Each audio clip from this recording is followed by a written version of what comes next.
1936 के hockey Olympic final में जब भारत और जर्मनी की टीमें आमने सामने थीं, तो इस मैच को देखने के लिए जर्मनी का तानाशाह हिटलर भी मौजूद था। पहले हाफ तक हालात ये थे कि 1-0 से भारत जर्मनी से आगे था। ये देखकर जर्मनी के स्टाफ ने मैदान पे पानी फैला दिया ताकि भारतीय खिलाड़ी जो कि सस्ते जूते पहने हुए थे वो ढंग से खेल ही ना पाए। लेकिन ध्यानचंद और उनकी टीम ने जूते उतार दिए और नंगे पांव लगातार 7 गोल करके जर्मनी को बुरी तरह से हरा दिया। इस शर्मनाक हार को देख के हिटलर वहां से चला गया। लेकिन अगले दिन हिटलर ने ध्यानचंद को अपने ऑफिस में बुलाया और कहा कि तुम जर्मनी के लिए खेलो और हम तुम्हें पैसा देंगे। लेकिन उन्होंने साफ मना करते हुए कहा कि मैं भारत के लिए ही खेलूंगा। हॉकी के जादूगर इस भारत के सपूत को मेरा सलाम।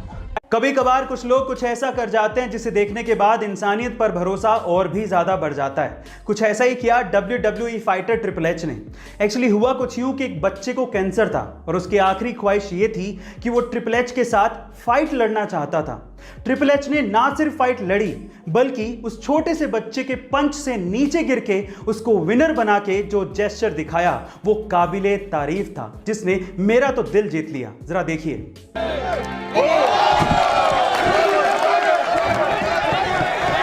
गाइस, अगर आप अपनी कीमत यानी कि वैल्यू बढ़ाना चाहते हैं तो इसके लिए आपको क्या करना चाहिए, क्या आप जानते हैं? चलिए आज मैं आपको बताता हूं।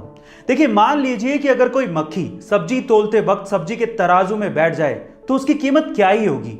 वो उस वक्त सब्जी के भाव से तुल रही है तो उसकी कीमत कुछ भी नहीं होगी। लेकिन अगर वही मक्खी सोना तोलते वक्त सोने की तराजू में बैठ जाए तो उसकी कीमत 10,000 रुपए के लगभग होगी।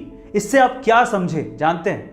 इससे आपको यह समझना है कि आप कहां पे बैठते हैं, किसके साथ बैठते हैं, यही आपकी वैल्यू यानी कि आपकी कीमत को निर्धारित करता है। इसीलिए अपनी सराउंडिंग्स को बड़े ध्यान से चुनिएगा। मैं पैसा हूं, मैं नमक की तरह हूं जो जरूरी तो है पर जरूरत से ज्यादा आपकी जिंदगी का स्वाद बिगाड़ सकता है। मैं भगवान तो नहीं पर लोग मुझे भगवान से कम भी नहीं मानते। मुझे आप मरने के बाद ऊपर नहीं ले जा सकते पर जीते जी मैं आपको बहुत ऊपर ले जा सकता हूं।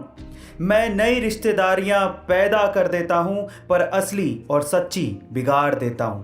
मैं कुछ भी नहीं पर मैं ही ये तय करता हूं कि लोग आपको कितनी इज्जत देंगे।